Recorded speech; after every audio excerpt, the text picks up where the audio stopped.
नमस्कार, सात संदेश से मैं नील कौशिक। न्यूज़ अपडेट 7 बजे कार्यक्रम बादरा आसपास में आप सभी दोस्तों का स्वागत है। दोस्तों, कार्यक्रम की शुरुआत हमेशा मुख्य खबर से ही करते हैं और आज दोस्तों हम बात करेंगे बादरा की बदलती राजनीतिक परिदृश्य पर भी बात करेंगे। और इससे पहले मैं आपको दोस्तों विस्तार से बादरा आसपास की प्रमुख खबरों की अपडेट आपको देता हूं। और सबसे पहले शुरुआत करते हैं डोबीबास, जिसको आप राजपुरा बास के नाम से भी जानते हैं दोस्तों। उसमें आज स्कूल परिसर के आगे, सरकारी स्कूल के आगे ग्रामीणों ने धरना प्रदर्शन दिया और हंगामा किया। विषय था कि एक शिक्षक के अव्यवहार से क्षुब्ध ग्रामीणों ने आज स्कूल के आगे धरना प्रदर्शन दिया और उसमें सभी दोस्तों विद्यार्थी भी शामिल रहे। और ग्रामीणों की मांग जो है वो देखते हुए शिक्षा विभाग के एक अधिकारी ने आकर वार्ता की और वार्ता सफल रही। 2 दिन में उस शिक्षक का या तो स्थानांतरण कर दिया जाएगा या फिर इस समस्या का समाधान कर दिया जाएगा। इस आश्वासन पर माने ग्रामीण और 2 दिनों के लिए फिर धरना स्थगित भी कर दिया गया। और इसकी एक कवरेज जो है साफ संदेश भारत के द्वारा दोस्तों फेसबुक पेज पर भी आप देख सकते हैं। और इसके अलावा दोस्तों बात करें अन्य खबरों की ओर, तो 1 दिसंबर से भारतीय जनता पार्टी दोस्तों जन आक्रोश यात्रा राजस्थान में प्रारंभ कर रही है। और इसी के साथ मैं आपको बताऊं तो 4 दिसंबर के करीब राजस्थान में कांग्रेस की राहुल गांधी के नेतृत्व में भारत जोड़ो यात्रा जो चल रही है उसका प्रवेश भी होने जा रहा है। तो राजस्थान में घटनाक्रम तेजी के साथ बदलते जा रहे हैं और भारतीय जनता पार्टी में और कांग्रेस में भी दोस्तों दोनों ही पार्टियों में ऊहापोह की स्थिति है और गुटबंदी की स्थितियां हैं। और अंदरूनी झगड़ा जो है दोनों ही पार्टियों में मुखरता के साथ सामने आ रहा है। चाहे भाजपा की बात करें तो यहाँ शीर्ष नेतृत्व की लड़ाई है। वसुंधरा राजे को आगे नहीं करना चाहती है पार्टी या संगठन कहें तो उसके स्थान पर कौन आएगा, ये सस्पेंस भाजपा में अभी बरकरार है। और नरेंद्र मोदी के नाम पर ही चुनाव लड़ने की कवायद चल रही है।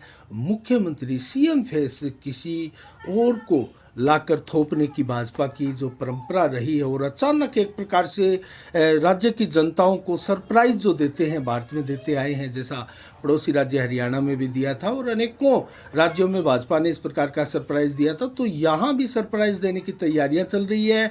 और जो 1 दिसंबर को जन आक्रोश यात्रा कांग्रेस के शासनकाल को लेकर की जा रही है, उसमें आज एक बैठक बादरा में भी हुई दोस्तों। उसको लेकर हम बताएं तो क्योंकि कंसेप्ट वही है और प्रदेश स्तर पर सभी विधानसभाओं में हर जगह कस्बों में मीटिंगें चल रही है और मीटिंगों में जो दिशा निर्देश दिए जा रहे हैं वो एक तरह के ही दिशा निर्देश है पूरे राजस्थान में।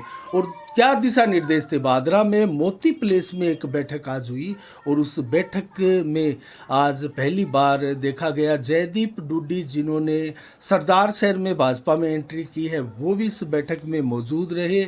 और संजीव बेनीवाल जो कि पूर्व भाजपा के विधायक भी रहे हैं और भाजपा के स्थानीय सबसे बड़े नेता भी हैं वो भी मौजूद रहे। तो दोस्तों इसके साथ अनेकों कार्यकर्ता यहाँ मौजूद रहे, संगठन के सभी पदाधिकारी गण भी शामिल रहे, युवा मोर्चा भी शामिल रहा।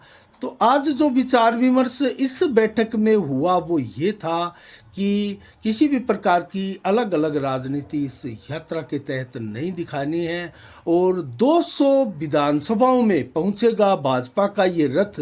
और हर विधानसभा में एक प्रकार से अलग से रथ बनाकर इसकी गांव-गांव में, हर गांव में पहुंचने की, और जो 200 विधानसभाओं में पहुंचने का लक्ष्य है प्रदेश नेतृत्व का, वो एक प्रकार से भाजपा को जो हर भाजपा की ये नीतियां हैं दोस्तों। वसुंधरा राजे ने स्वराज संकल्प यात्रा आपको याद होगी निकाली थी और हर विधानसभा में पहुंचने का काम किया। तो इसी तर्ज पर ये भाजपा का जन आक्रोश यात्रा का कार्यक्रम है और इसमें पीएम नरेंद्र मोदी द्वारा, भारत सरकार द्वारा, भारतीय जनता पार्टी द्वारा जो कार्य किए गए हैं उनका बखान करना और पार्टी की रीति नीतियों को आगे करना, इसके अलावा कोई कंसेप्ट इसमें नहीं है यात्रा में।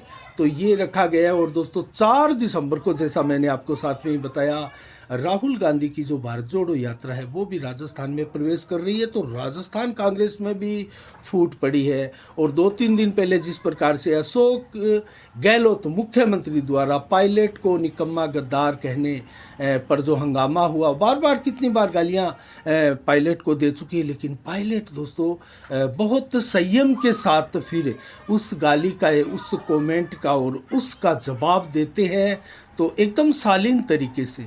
और वो समझते हैं कि गहलोत अब उनको पचा नहीं पा रहे हैं और गहलोत के लिए यही हथियार काफ़ी है। तो कुल मिला के सचिन पायलट कामयाब होते हुए दिखाई भी दे रहे हैं, क्योंकि अशोक गहलोत बहुत वरिष्ठतम, सबसे बड़े कांग्रेसी और अनुभव से भरपूर कांग्रेसी नेता है। और उनके लिए छोटी मोटी चीज़ जो उन पर हावी हो या उनको दरकिनार करके उनसे आगे हो, ये वो बर्दाश्त नहीं कर पा रहे हैं। और दोस्तों कोई भी बड़ा नेता और बहुत पुराना अनुभवी नेता बर्दाश्त नहीं कर पाता है।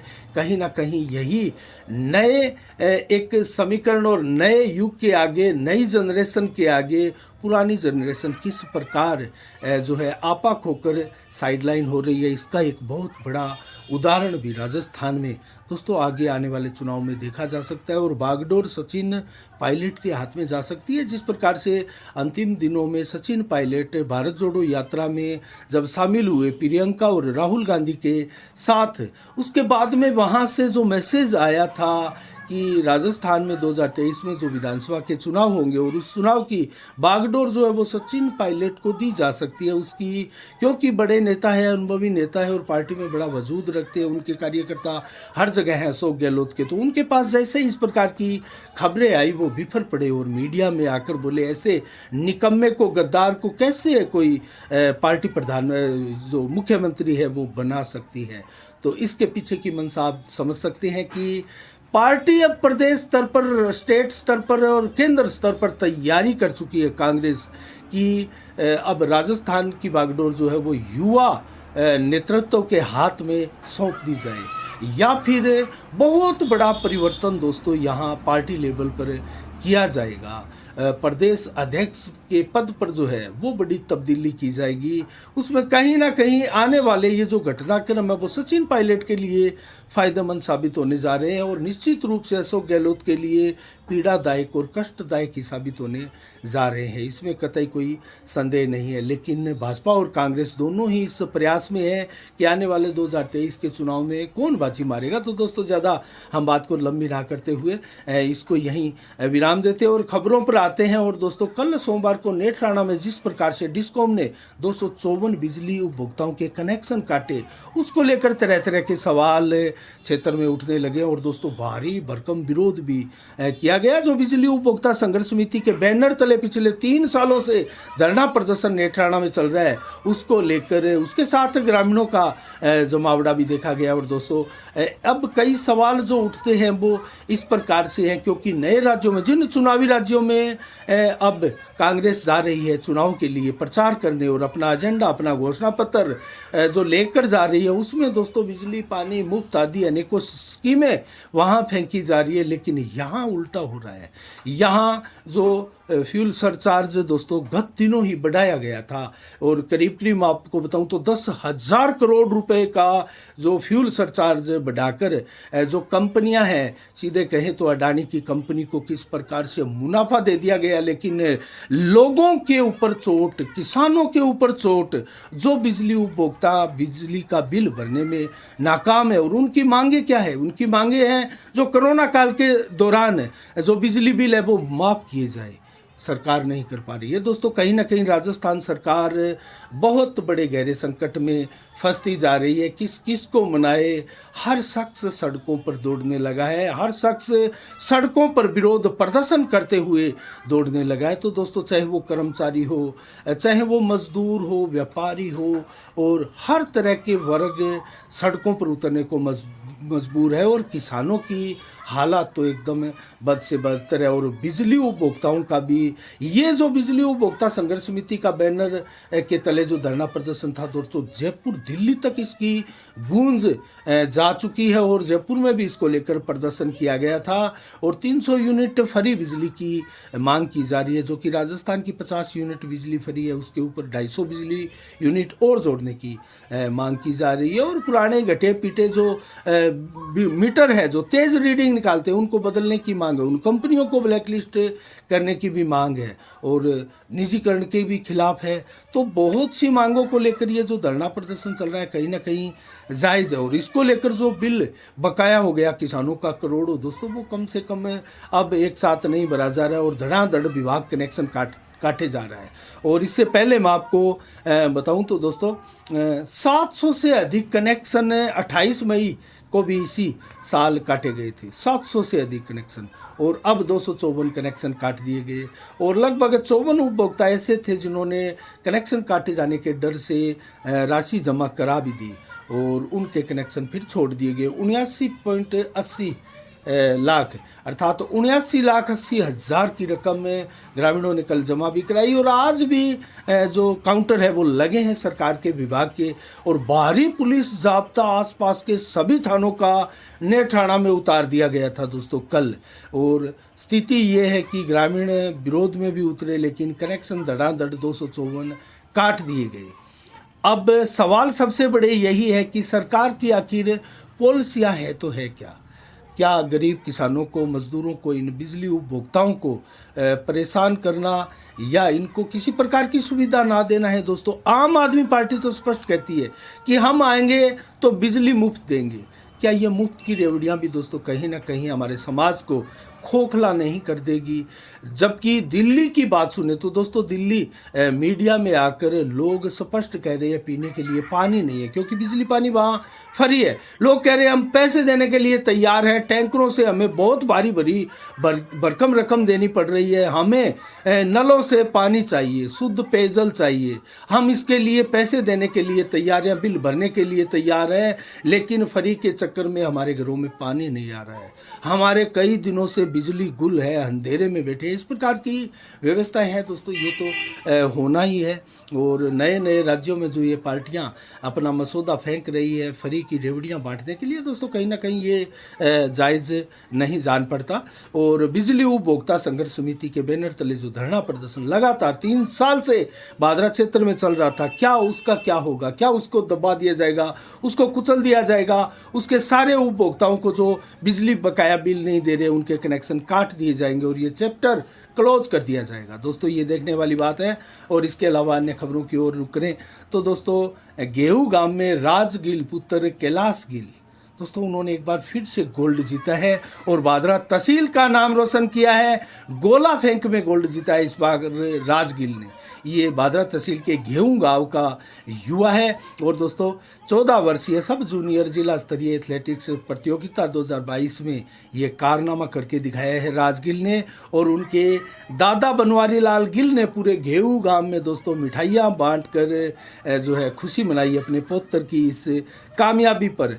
और जब उनका पौत्र गांव में आया तो शानदार तरीके से ढोल नगाड़ों के साथ राज गिल का स्वागत किया गया और पूरा गांव इस स्वागत सत्कार में शामिल था। पूरे गांव में खुशी की लहर है। और दोस्तों, क्यों ना हो इतनी शानदार उपलब्धि, एक के बाद एक उपलब्धि राज गिल जो है वो हासिल करते जा रहे हैं। तो साफ संदेश भारत की तरफ से भी राज गिल को बहुत बहुत शुभकामनाएं और उनके उज्जवल भविष्य की हम कामना भी करते हैं। इसके साथ दोस्तों हम बात करें, श्रीमद् भागवत कथा का आयोजन 29 नवंबर से 5 दिसंबर तक चूरू में होने जा रहा है और श्री राम मंदिर में चूरू में होने जा रहा है। और दोस्तों, इस कथा का समय जो है 31 से 5:30 तक रहेगा और इसके कथावाचक है डॉक्टर गुण प्रकाश चैतन्य जी महाराज। दोस्तों, मैं बात कर रहा हूँ भादरा के परबल जी कुटिया के और परबल जी के परम शिष्य श्री चैतन्य जी महाराज गुण प्रकाश जी, जो कि बहुत ज़बरदस्त कथावाचक है दोस्तों। और उनके द्वारा इस कथा का वाचन किया जाएगा और प्रतिदिन काशी की विश्व प्रसिद्ध गंगा आरती का भी आयोजन इस चूरू के श्री राम मंदिर में आज आज से होने जा रहा है। तो दोस्तों इसके अलावा अन्य खबरों की ओर रुख करें तो दोस्तों मैं आपको बताऊं, आज 29 नवंबर को पहले हरियाणा ने आज ही के दिन दोस्तों 1970 में आज ही के दिन हरियाणा राज्य 100% विद्युतीकरण में जो है लक्ष्य पाने वाला राज्य बना था। पहला हिंदुस्तान का राज्य बना था 1970 में आज के दिन, अर्थात आज़ादी के 20 वर्षों बाद ही लगभग जो हरियाणा है वो ग्रामीण क्षेत्र हरियाणा का विद्युतीकरण का 100% लक्ष्य प्राप्त करने वाला प्रथम राज्य था। भारत का ये बहुत बड़ी उपलब्धि है, लेकिन उसके बाद में दोस्तों कितना लंबा समय लगा पूरे भारत के ग्रामीण क्षेत्रों में बिजली व्यवस्था के सुचारू होने से पहुंचने से, और आज भी बहुत सा क्षेत्र बचा हुआ है। और केंद्र की नरेंद्र मोदी सरकार इसको लेकर ज़रूर जागरूक है और इसके टारगेट बनाए जा रहे हैं, और टारगेट बनाकर लक्ष्यों की प्राप्ति को दोस्तों अग्रसर है। तो हमारी भी यही इच्छा है कि भारत में इस प्रकार की जो मूलभूत सुविधाएं हैं, बिजली, पानी, इनकी सुविधा जो है वो सभी परिवारों को, हर एक घर को मुहैया हो। तो इसी के साथ दोस्तों अन्य खबरों की ओर रुक करें तो हम बात करेंगे भादरा क्षेत्र की राजनीति की। तो जब से जयदीप टूडी आए हैं दोस्तों, हमने बताया आपको, जो 1 दिसंबर को राज्य में जन आक्रोश भाजपा की तरफ से यात्रा निकाली जा रही है प्रत्येक विधानसभा में, वो भादरा में भी निकलेगी, हर गांव में पहुंचेगी। और इस गांव का संचालन दोस्तों जो संगठन है, संगठन की तरफ से किया जाएगा। और जिला अध्यक्ष बलवीर बिश्नोई भी इस बैठक में थे, जयदीप डूडी भी थे, संजीव बेनीवाल भी थे, और अनूप सिंह शेखावत भी थे, दिनेश सैनी आदि अनेकों कार्यकर्ता दोस्तों इसमें रहे। और इसमें जो बातें हुई वो यही हुई थी कि जन आक्रोश यात्रा के दौरान जो है शानदार तरीके से पीएम मोदी की, भारत सरकार की नीतियों को, योजनाओं को बताते हुए इस योजना में, इस यात्रा में आगे बढ़ना है। तो इसी के साथ हम बात कर रहे थे राजनीति पे। तो क्या जयदीप डूडी अब भाजपा ज्वाइन करके भाजपा के लिए अब टिकट की दौड़ में अग्रसर हो चले हैं? और दोस्तों ये हम इसलिए कह रहे हैं क्योंकि संजीव बेनीवाल एकमात्र भाजपा की टिकट के प्रबल दावेदार भी है, और उनसे पीछे कोसों दूर कोई दूसरा नेता टिकट की लाइन में नहीं था। तो क्या जयदीप डूडी आगे बढ़ पाएंगे? इसके ऊपर हम आने वाले कुछ दिनों में, 2-4 दिनों में दोस्तों विस्तार से कार्यक्रम लेके आ रहे हैं, और पूरा खाका इसका हम आपको बताएंगे, समीकरण भी बताएंगे। और उससे पहले एक आपको साक्षात्कार, एक इंटरव्यू भी जयदीप डूडी का हम आपको दिखाएंगे। वो फेसबुक पर हम लाइव भी करेंगे, और यूट्यूब चैनल पर भी हम इसको दिखाएंगे, प्रसारित करेंगे। तो दोस्तों वो ज़रूर आप देखिएगा। और हम बात करें राजनीति की, तो दोस्तों राजनीति में भादरा में उठापटक लगातार जारी है, और कांग्रेस की गढ़त जिस प्रकार से बढ़ती जा रही है, और कांग्रेस साल दर साल, महीने दर महीने, दिन प्रतिदिन यहाँ जो गर्त में जा रही है दोस्तों, उसको उठाने वाला कोई नेता दिखाई नहीं देता है। क्योंकि जयदीप टूडी कांग्रेस की एक उम्मीद थे, और वो भी अब भाजपा में आ चुके हैं। सुरेश चौधरी ने पिछली बार चुनाव लड़ा था कांग्रेस की टिकट से, 37,000 से अधिक वोट भी लिए थे, लेकिन वो भी कांग्रेस को नहीं संभाल पा रहे हैं, कार्यकर्ताओं को नहीं संभाल पा रहे हैं, क्योंकि वो भी कहीं ना कहीं अपने परिवार में एसपी सिंह के आगे आ जाने से कहीं ना कहीं बैकफुट पर चले गए हैं। तो कांग्रेस फिलहाल, और जो एसपी सिंह आगे फ्रंट फुट पर आने का प्रयास कर रहे हैं, वो भी नहीं आ पा रहे हैं, बैकफुट फ्रंट पर ही है, कारण कि अपने पत्ते नहीं खोल पा रहे हैं। और जो पत्ते खोल कर जयदीप डूडी फ्रंट फुट पर आकर बैटिंग करने के लिए तैयार रहे हैं। कहीं ना कहीं हमने पहले भी इस प्रकार की समीक्षा दोस्तों एक बार की थी, और बताया था कि संजीव बेनीवाल जैसी बहुत बड़ी राजनीतिक लाइन का आपको मुकाबला करने के लिए, और उनको मात देने के लिए, टिकट की दौड़ में लगने के लिए, और उनसे प्रतिस्पर्धा करने के लिए दोस्तों आपको भी अपनी लाइन को बड़ा करना होगा। और वो लाइन बड़ी तब होगी जब आप भाजपा में एंट्री करें, और आप भाजपा में बहुत जीरो स्तर पर आप घूमते हुए, धरातल पर आप घूमते हुए, जीरो से उठकर आप एक शक्ति प्रदर्शन की रूपरेखा तैयार करें, और उस बैठक में उस शक्ति प्रदर्शन के द्वारा आप एक मैसेज दें, भादरा विधानसभा में नेताओं को बादरा से बाहर और राजस्थान की राजनीति में और आला कमान को, पार्टियों को एक मैसेज दे कि हाँ मैं आ गया और मेरे में इतना दम है और टिकट की दौड़ में मैं हूँ। और पार्टी को टेंशन वो देनी होती है कि अगर मेरे को अब टिकट नहीं मिली तो मैंने निर्दलीय ताल ठोक दी तो मैं पार्टी का यहाँ समीकरण बिगाड़ दूंगा। जैसी की संभावनाएं संजीव बेनीवाल में मौजूद है, वैसी जयदीप डूडी को दिखानी होगी, एसपी सिंह को दिखानी होगी। लेकिन जयदीप डूडी आ चुके हैं, 2 कदम आगे रख चुके हैं, एसपी सिंह अभी भी हिचकिचा रहे हैं। और दोस्तों जो हिचकिचाता है राजनीति में, मैं एग्जांपल आपको दूं राजीव कस्वां का, जो कि ज्ञान सिंह चौधरी पूर्व कृषि राज्य मंत्री के भतीजे हैं, प्रताप चौधरी जो कि यहाँ 2 बार प्रधान बन चुके हैं, उनके सपुत्र हैं, बहुत बड़े राजनीतिक घराने से हैं। 2013 में भाजपा की टिकट भी मांग रहे थे और बहुत आला नेताओं से वो मिले भी थे और उनका बादरा क्षेत्र में शानदार वातावरण, क्रेज भी एक बना था, उनकी छवि मेंटेन हुई थी, शानदार व्यक्तित्व उनका है। लेकिन उनमें झिझक थी, चुनाव लड़ने और न लड़ने की झिझक, और किसी नेता के पास जाने और ना जाने की झिझक, और जो बात है मूल बात वो टाइमली टाइम पर कहने की या ना कहने की जो झिझक थी, उस झिझक के चलते आज वो एकदम हांसिए पर चले गए और बैकफुट पर चले गए। उनका ज़माना एक बार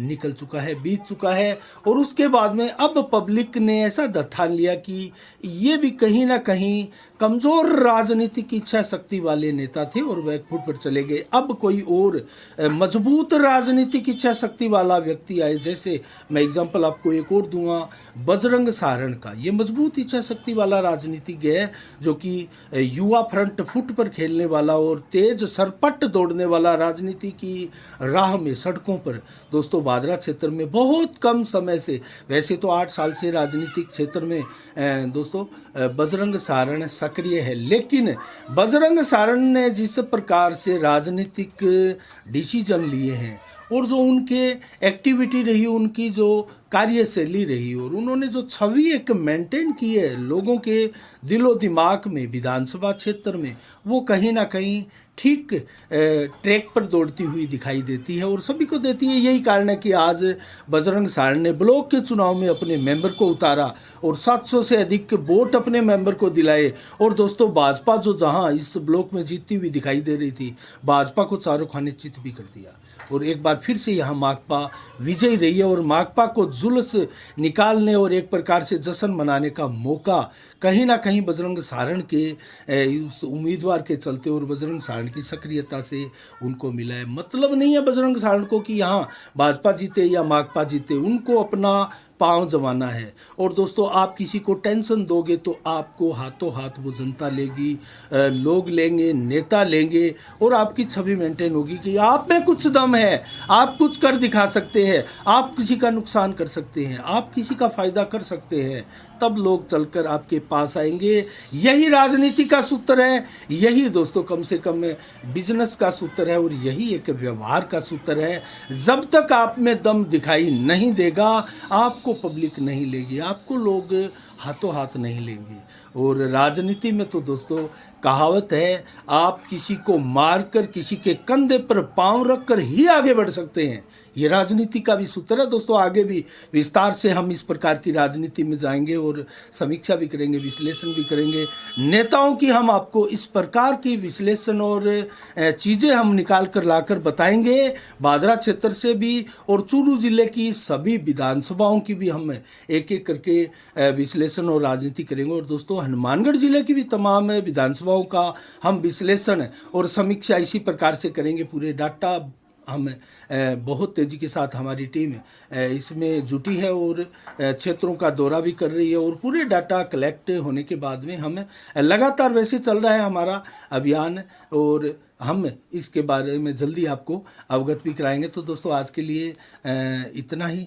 अब जल्दी से हम आपको मंडियों के भाव और मौसम के मिजाज की जानकारी दे देते हैं। तो दोस्तों गुवार आज नौहर मंडी में 5,964 प्रति क्विंटल बिका है। चना बिका है 4720, नरमा बिका है 8,950, मोट के भाव 6200 रुपये प्रति क्विंटल और गेहूं बिका है दोस्तों 2500 रुपये प्रति क्विंटल। जौ के भाव पहली बार 3000 से अधिक 3100 रुपये प्रति क्विंटल नौर की मंडी में मिले है। तारा मीरा दोस्तों 5000, बाजरी के भाव 2150, तिल के भाव 500 जबकि 13500, जबकि मूंगफली के 6400, कपास के भाव 9860 रुपये प्रति क्विंटल और अरंडी 7100, मेथी 5400 रुपये प्रति क्विंटल। रायसी नगर मंडी में ग्वार 6151, मूंग के भाव 7130, नरमा 8975, कपास के भाव 9570, सरसों 6244, जबकि चना के भाव 4960, गेहूं के भाव 2500, बाजरी 2050, जौ के भाव 2550, जबकि तारामीरा 6219, तिल के भाव 15700 बिके हैं यहाँ तिल और मूंगफली के भाव 6200 रुपये मैक्सिमम यहाँ रहे। रावतसर मंडी में ग्वार बिका है 6190, सरसों बिकी है 6550, नरमा बिका है 8849 रुपये प्रति क्विंटल। आदमपुर मंडी में ग्वार 5882 रुपये प्रति क्विंटल, जबकि नरमा बिका है 8701 रुपये प्रति क्विंटल और श्रीगंगानगर मंडी में दोस्तों ग्वार के भाव रहे 5912 रुपये प्रति क्विंटल। आज की मंडी एलनाबाद मंडी में नरमा 8531 और अंतिम मंडी संगरिया मंडी में सरसों 6266 रुपये प्रति क्विंटल और ग्वार बिका है 5916 रुपये प्रति क्विंटल। इसके अलावा दोस्तों एक समाचार मैं आपको और दूं तो कल एक गांधी पार्क सुधार समिति की बैठक गांधी पार्क में होने जा रही है और वो ज्ञापन दिया जाएगा एसडीएम महोदय को। पहले भी एक ज्ञापन दिया गया था पार्क को सुधार के लिए और सारे गेट नए लगाने के लिए और साफ सफाई आदि अनेकों समस्याओं को लेकर ज्ञापन दिया जाएगा। मीटिंग है एक गांधी पार्क में कल 11:30 बजे गांधी पार्क सुधार समिति की। और इसके अलावा दोस्तों मैं बात करूं तो मौसम का मिजाज आज कैसा है। 29 नवंबर को 24 से 26 डिग्री टेम्परेचर। आज दिन भर 4 से 7 किलोमीटर की रफ्तार से हवाएं चली। 100% बादल थे और रात्रि को भी 100% ही बादल रहेंगे। लेकिन कल 30 नवंबर को बादल दिन भर बिल्कुल नहीं रहेंगे, आसमान साफ रहेगा, लेकिन रात्रि को ज़रूर 90 से 100% बादल फिर छाएंगे और उसके बाद में आपको परिवर्तनशील मेघ 2-3 दिन में देखने को मिलेंगे और बरसात के योग भी बनेंगे। लेकिन चक्रवात बन पाते हैं या नहीं और बरसात का आने वाले समय में क्या आंकड़ा रहता है इसके बारे में भी बताएंगे। तो दोस्तों दिन में 14 से 22 किलोमीटर की रफ्तार से हवा भी चलेगी और मैक्सिमम 26 डिग्री टेम्परेचर दिन में कल टेम्परेचर रहेगा और रात्रि को भी 15 से 18 डिग्री टेम्परेचर रहेगा।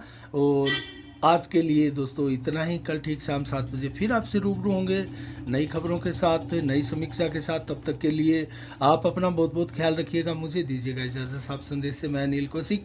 नमस्कार। जय भारत, जय जय राजस्थान।